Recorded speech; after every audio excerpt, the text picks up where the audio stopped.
রবীন্দ্রনাথের অনেক দ্রোহের কবিতা আছে, পড়ি। সেটা হয় কি, আসলে আমাদের মেয়েদের জীবনটাই তো যায় লড়াই সংগ্রামের মধ্যে দিয়ে।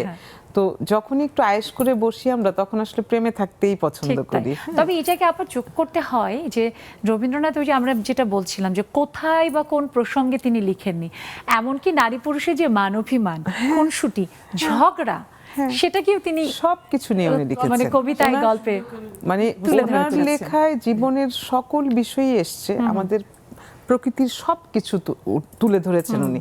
উনি যেভাবে ঋতুর বর্ণনা করেছেন, ওনার লেখা পড়লে আমাদের মানে শরীরের মধ্যে এক রকমের শিহরণ জাগে, ওই ঋতুর শিহরণটাই জাগবে।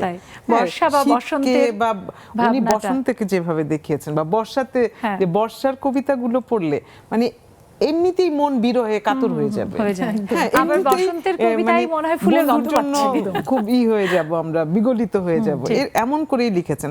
আমি বহু বাসনায় প্রাণপণে চাই, আমি বহু বাসনায় প্রাণপণে চাই, বঞ্চিত করে বাঁচাইলে মোরে, এ কৃপা কঠোর সঞ্চিত মোর জীবন ভরে।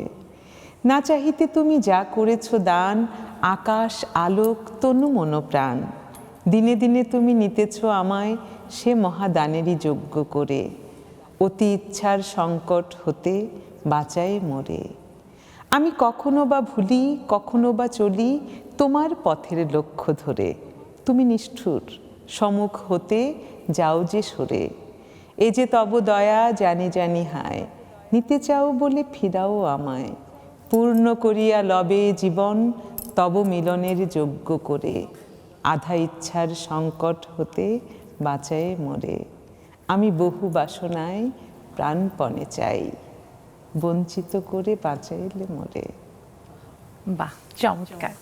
ঠিক তাই, মানব মন কত রকমের, কত বাসনাই তো করে, সেগুলো সব পূর্ণ হোক, সেটাই আমাদের প্রত্যাশা।